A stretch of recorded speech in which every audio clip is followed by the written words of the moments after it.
नमस्कार दोस्तों, मैं सचिन कुमार आप सभी का आपके अपने YouTube चैनल इंग्लिश एक्सपर्ट में आप सभी का मैं बहुत बहुत स्वागत करता हूं। दोस्तों आज भी लेकर आया हूं हिंदी की एक स्टोरी। इसको मैं आपको इंग्लिश में लिखना बताऊंगा कि आप इसको इंग्लिश में कैसे लिखेंगे, कैसे पढ़ेंगे।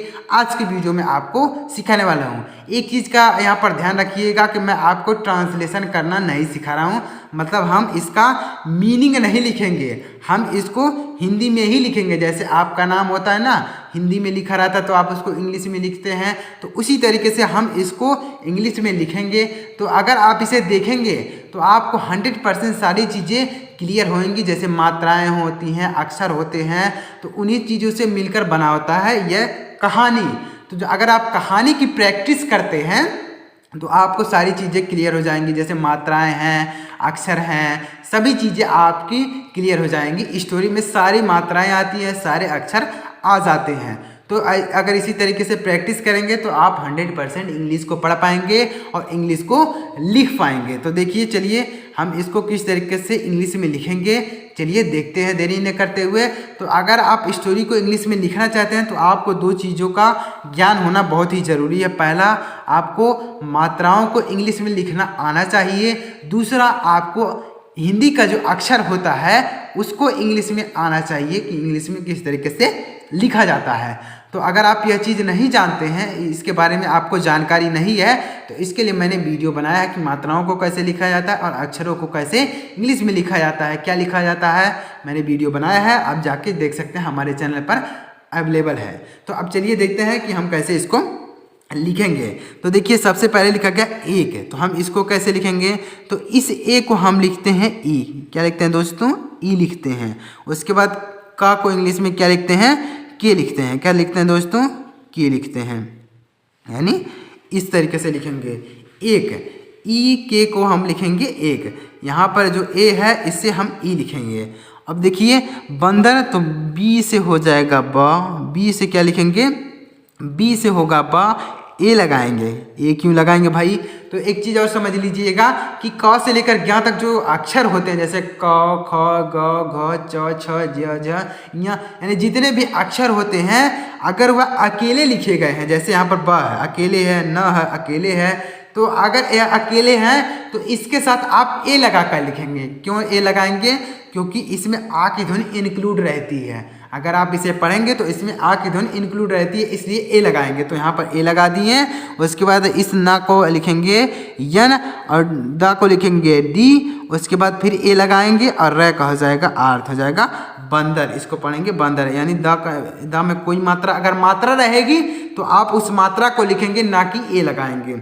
जैसे यहाँ पर देखिए, तो नदी है तो ना का हो जाएगा यन, ए लगाएंगे इसके साथ, तो दा का हो जाएगा डी और बड़ी की मात्रा के लिए आई। तो यहाँ पर इस दा का इंग्लिश हमने केवल डी लिख दिया और इस दा का इंग्लिश हमने डी ए लिख दिया। तो अगर मात्रा रहेगी तो आप इस मात्रा को लिख देंगे और अक्षर का इंग्लिश केवल वही लिखेंगे। और अगर इसके साथ कोई मात्रा नहीं है तो आप उसके साथ ए लगाकर लिखेंगे, तो जाके आपको वह सही होगा। के से हो जाएगा क और ई से होगा ए की मात्रा। तो देखिए, एक चीज़ समझिए, देखिए यहाँ पर जो ई लिखा गया है ये ए के लिए लिखा गया है और यहाँ पर ई ए की मात्रा के लिए लिखा गया है। तो देखिए, जो अगर शुरुआत में ई लिखा जाएगा तो वह ए के लिए लिखेंगे, और अगर ई ए की मात्रा के लिए कहीं पर अगर लिखा गया तो ए की मात्रा के लिए प्रयोग किया जाता है। तो ई जो है ए की मात्रा के लिए भी प्रयोग करते हैं और ए के लिए भी प्रयोग करते हैं। यानी ए के लिखना हो तो भी ई लिखेंगे और ए की मात्रा लिखनी हो तो भी ए का प्रयोग करते हैं। किनारे, तो के आई से हो जाएगा की, यन ए से हो जाएगा नो और आर ई से हो जाएगा रे, तो जाएगा किनारे। देखिए, के से होगा क, आई से होगा छोटी की मात्रा, यन से हो जाएगा न और ए से होगा आ की मात्रा, आर से हो जाएगा र, ई से होगा ए की मात्रा, तो जाएगा किनारे। ई के फिर लिख देंगे, यानी एक है तो ई के लिख देंगे, तो जाएगा एक। इस तरीके से लिखेंगे एक। जामुन, तो जे से हो जाएगा जा, ए से होगा आ की मात्रा और यम से हो जाएगा म और यू से होगा छोटा ऊ की मात्रा और यन से हो जाएगा न, तो जाएगा जामुन। के से होगा क और ई से होगा ए की मात्रा, तो जाएगा के। पी से हो जाएगा प और ई से होगा ए की मात्रा और डी से हो जाएगा ड, तो हो जाएगा पेड़। इस तरीके से लिखेंगे। तो ई जो है ए की मात्रा के लिए प्रयोग किया जा रहा है, तो इस तरीके से आप इसको समझेंगे। पर, तो पी से हो जाएगा प और ए लगाएंगे और र से हो जाएगा आर, हो जाएगा पर। इस तरीके से लिखेंगे। लास्ट वाला जो, जैसे मान लीजिए कोई शब्द लिखा गया है तो उसमें कोई मात्रा नहीं है, मतलब पूरा खाली है, केवल अक्षर से ही शब्द बना हुआ है, तो लास्ट वाला जो अक्षर रहेगा उसके साथ आप ए नहीं लगाएंगे, बाकी सभी अक्षर के साथ ए लगाएंगे। रहता तो आर ए से हो जाएगा रा, एच ए से हो जाएगा ह और टी ए से हो जाएगा त, हो जाएगा रहता।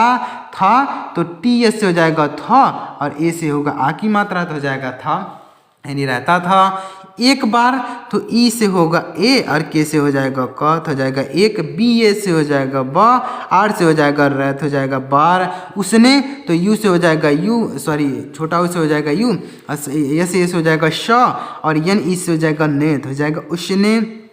ई के लिख देंगे यानी एक, फिर हो जाएगा मगरमच्छ। तो कैसे लिखेंगे देखिएगा, तो यहाँ पर देखिए कोई मात्रा नहीं है, कोई मात्रा नहीं है, कोई मात्रा नहीं, कोई मात्रा नहीं, तो यानी हर अक्षर में ए लगाकर आप लिखेंगे। जैसे देखिए माँ का होगा यम, ए लगा देंगे। गा का हो जाएगा जी, ए लगा देंगे। र का हो जाएगा आर, ए लगा देंगे। माँ का हो जाएगा यम, ए लगा देंगे। उसके बाद इस च का इंग्लिश हो जाएगा सी एच और छ का इंग्लिश हो जाएगा सी डबल एच। क्या होगा दोस्तों, सी डबल एच। तो इसको पढ़ेंगे मगरमच्छ, ऐसे लिखेंगे। तो देखिए इतना बड़ा शब्द है, ऐसे लिखेंगे। तो अगर स्टेप बाय स्टेप समझेंगे, यानी नियम को समझ जाएंगे कि कैसे लिखा जाता है, यानी कोई शब्द है अगर उसमें कोई मात्रा नहीं लगी है तो आप उस अक्षर के साथ ए लगाकर लिखेंगे तो आपका सही होगा। केवल लास्ट वाला जो अक्षर रहेगा, यानी जो शब्द रहेगा उसके लास्ट में जो अक्षर रहेगा उसके साथ आप ये नहीं लगाएंगे, नहीं तो वो है आपका शब्द गलत हो जाएगा। के से हो जाएगा क और ओ से होगा ओ की मात्रा। देखा तो डी ई से हो जाएगा दे और की एच से हो जाएगा ख, तो हो जाएगा के एच ए से हो जाएगा खा, तो हो जाएगा देखा। जी ओ से हो जाएगा जो। भूखा तो बी एच से हो जाएगा भ और बड़ाओ की मात्रा के लिए डबल ओ लिखेंगे। खा का हो जाएगा के एच ए, तो हो जाएगा भूखा। ए यू से हो जाएगा औ, आर से हो जाएगा र, तो हो जाएगा और। थका तो टी एच से हो जाएगा था और के ए से हो जाएगा क, तो हो जाएगा थका, यानी भूखा और थका। था तो टी एस से हो जाएगा था, ए से होगा आ की मात्रा, तो हो जाएगा था। उसने तो यू से हो जाएगा छोटा ऊ, यस ए से हो जाएगा श, यानी ई से हो जाएगा ने, ए से होगा ए की मात्रा, तो हो जाएगा उसने। छोटा ऊ से होगा यू और यस से हो जाएगा श, तो हो जाएगा उस। मगरमच्छ तो ऐसे फिर लिख देंगे, तो यम ए से हो जाएगा म और जी ए से हो जाएगा ग, आर ए से हो जाएगा रा, यम ए से हो जाएगा म और च को लिखेंगे सी एच और छ को लिख देंगे सी डबल एस, तो हो जाएगा मगरमच्छ, ऐसे लिखेंगे। को तो के ओ से हो जाएगा को, तो यानी मगरमच्छ को।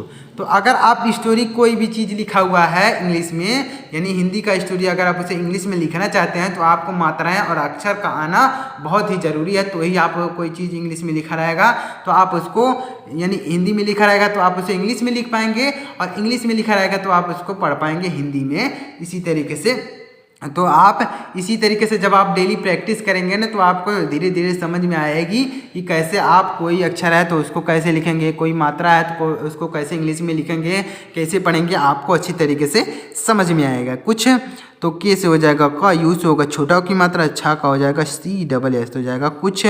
जामुन तो जे ए से हो जाएगा जा, यम यू से हो जाएगा मुँह, यन से हो जाएगा न, तो हो जाएगा जामुन। खाने तो की ए से हो जाएगा ख, ए से होगा आ की मात्रा, यन ई से हो जाएगा ने, तो हो जाएगा खाने। के से होगा क और ई से होगा की मात्रा, तो हो जाएगा के। यल आई से हो जाएगा ली और वाई ई से हो जाएगा ये, तो हो जाएगा लिए। दिया तो डी आई से हो जाएगा दी और वाई ए से हो जाएगा यह, तो हो जाएगा दिया, यानी उस मगरमच्छ ने उसको जामुन खाने के लिए दिया, सॉरी उस बंदर ने उस मगरमच्छ को जामुन खाने के लिए दिया। मगरमच्छ ने बंदर को धन्यवाद दिया।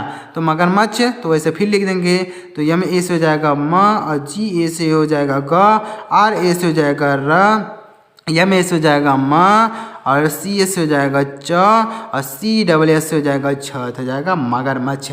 तो दोस्तों आपको समझ में आया होगा कि यहाँ पर ये हम क्यों लगा रहे हैं, क्योंकि इसमें आ की ध्वनि इंक्लूड है, इसलिए ए लगाकर मैं आपको लिखना बता रहा हूँ। अगर जैसे मान लीजिए यहाँ पर गा में कोई मात्रा होती तो हम गा के साथ ए नहीं लगाते, जैसे मान लीजिए हम माँ के साथ कोई मात्रा होती तो हम ए नहीं लगाते। इस बात को आपको ध्यान में रखना है। ने तो यन से हो जाएगा ने। बंदर तो बी ए से हो जाएगा ब, यन से हो जाएगा न, और डी ए से हो जाएगा द, आर से हो जाएगा रथ, हो जाएगा बंदर। की ओ से हो जाएगा को। धन्यवाद तो डी ए से हो जाएगा ध, ए लगा देंगे। न से हो जाएगा यन, और वाई ए से हो जाएगा य, और बी ए से हो जाएगा बा, सॉरी बी ए से हो जाएगा ब, और डी से हो जाएगा द, हो जाएगा धन्यवाद। इस तरीके से लिखेंगे धन्यवाद। दिया तो डी आई से हो जाएगा दी, वाई ए से हो जाएगा य, हो जाएगा दिया। ए यू से हो जाएगा औ, आर से हो जाएगा रथ, हो जाएगा और। उसका तो यू से हो जाएगा छोटा ओ, एस से हो जाएगा श, और के ए से हो जाएगा क, हो जाएगा उसका। मित्र तो यम आई से हो जाएगा मी, और टी आर ए से हो जाएगा त्रथ, हो जाएगा मित्र। बन तो बी ए से हो जाएगा ब, यन से हो जाएगा न, तो हो जाएगा बन गया। तो जी ए से हो गया ग, वाई ए से हो जाएगा या, हो जाएगा गया। तो इस तरीके से जब आप स्टोरी की प्रैक्टिस करेंगे, स्टोरी को देखेंगे, सुनेंगे, आपको करना क्या है, बस आपको वीडियो को ध्यान से सुनना तो है, वीडियो को देखना तो है। तो आप इसी तरीके से वीडियो को देखते रहिए और सीखते रहिए। जब आप वीडियो देखेंगे तो आपको समझ में आएगा, धीरे धीरे समझते समझते जब आपको इसी तरीके से आप भी इंग्लिश को लिख पाएंगे और पढ़ पाएंगे। जैसे मान लीजिए कोई चीज़ लिखा रहता है तो इसी इंग्लिश में लिखा रहता है। मान लीजिए किसी जैसे विद्यालय का नाम हुआ या फिर हॉस्पिटल का नाम हुआ, तो कोई भी चीज़ अगर लिखा रहता है तो इसी इंग्लिश में लिखा रहता है। तो अगर आप यह चीज़ समझे रहेंगे, सीखे रहेंगे, तो आप उसको बहुत ही अच्छी तरीके से पढ़ लेंगे और उसको समझ लेंगे। जब आप यह चीज़ नहीं सीखे रहेंगे तो आप उसको नहीं पढ़ पाएंगे, आपको उसको पढ़ने में दिक्कत होगी। तो अगर आपको समझ में आया हो तो वीडियो को लाइक ज़रूर कीजिएगा और कमेंट में बताइएगा कि आपको वीडियो कैसा लगा। और अगर आप हमारे चैनल पर पहली बार आए हैं तो सब्सक्राइब कर लीजिए और बेल आइकन को भी दबा लीजिए इसी तरीके की नई नई वीडियोस को पाने के लिए, क्योंकि मैं आपको बिल्कुल बेसिक लेवल से इंग्लिश को सिखाते रहता हूँ, इंग्लिश को समझाता रहता हूँ। तो सब्सक्राइब जरूर कीजिएगा। तो चलिए मिलता है दोस्तों अगली वीडियो में किसी नई टॉपिक के साथ। तब तक के लिए जय हिंद, वंदे मातरम।